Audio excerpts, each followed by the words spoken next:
Most of our vacation trips are meant to be in search of happiness and peace. Some looks up to be relaxed for this period, to gain much energy for the life ahead. Some flees into the lush green world, some into adventures like hiking or mountain climbing. Some adrenaline-spiked folks even test extreme adventures like skydiving. But this one country is bringing in one more genre into the tourism sector. We are talking about the new emerging war tourism in Ukraine.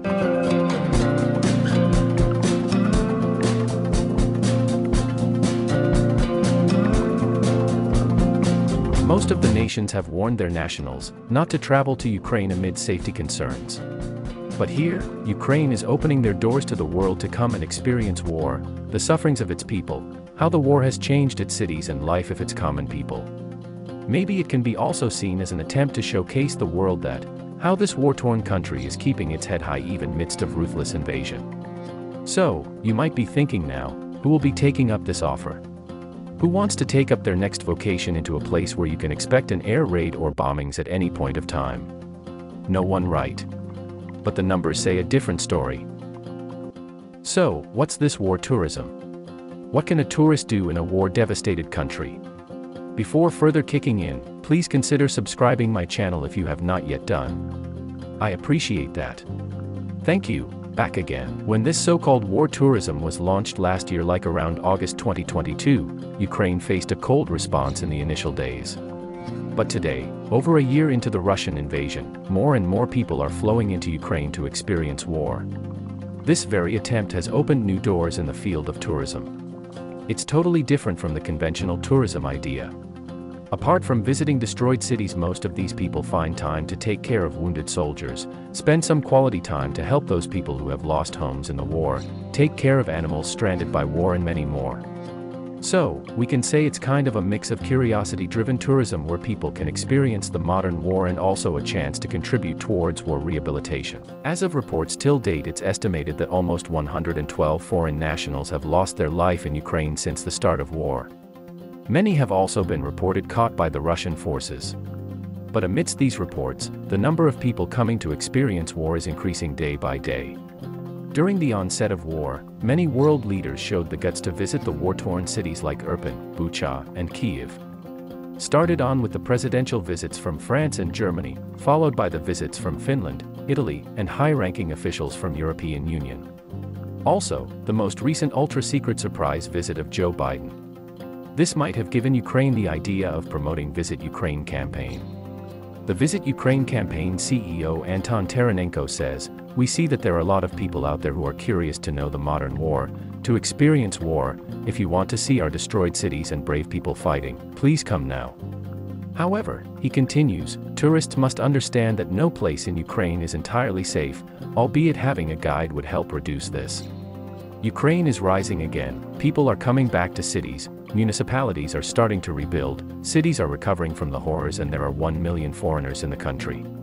Kyiv is now the most visitable and safest place, says Taranenko.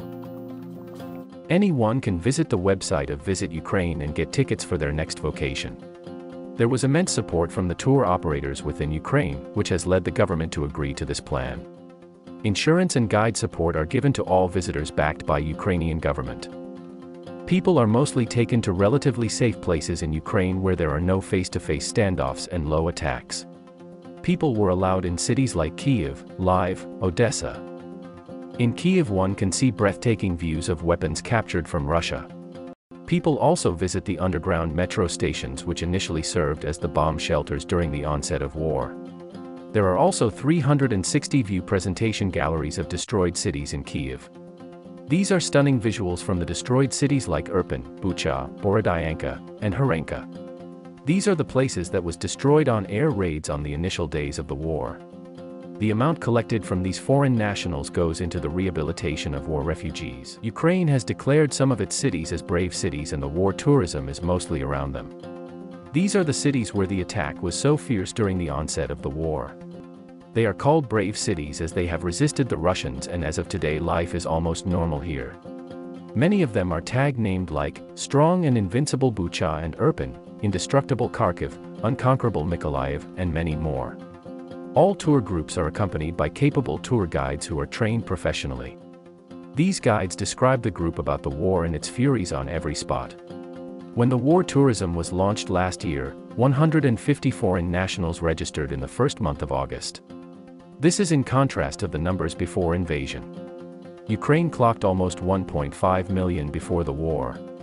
Almost 50,000 persons initially traveled to Ukraine during the onset of the war. These included professionals like doctors, nurses and engineers who were ready to help the war-affected people. This also includes people who were willing to join the Ukrainian armed forces to fight alongside. These people were given sufficient training and were taken in by the Ukrainian government.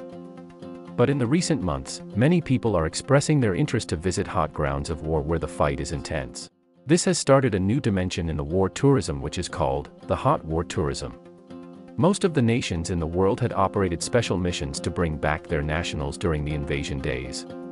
The United States is still in level 4, travel ban to Ukraine.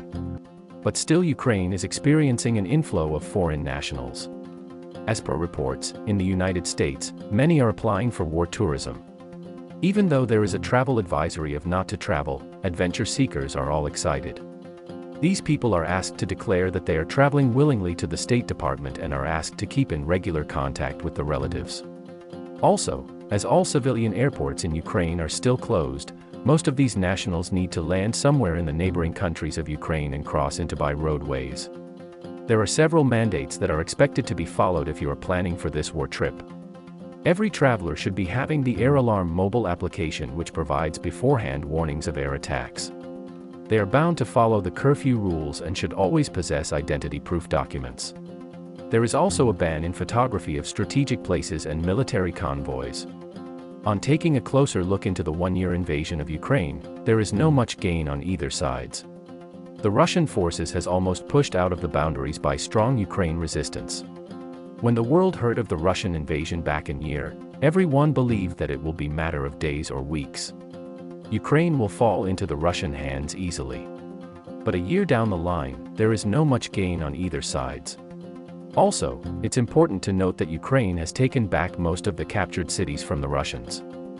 On top, Russia is facing intense sanctions from other countries in the world, which has drained the Russian economy. Everyone knows that Ukraine is fighting the war with the help of aid from various agencies and countries in the world. More and more sophisticated weaponries are pumped into Ukraine by US, NATO and European Union. Ukraine very well knows that to rebuild these lost cities and to pull back its scattered population, they need every help from the rest of the world. This war tourism is a step towards this initiative.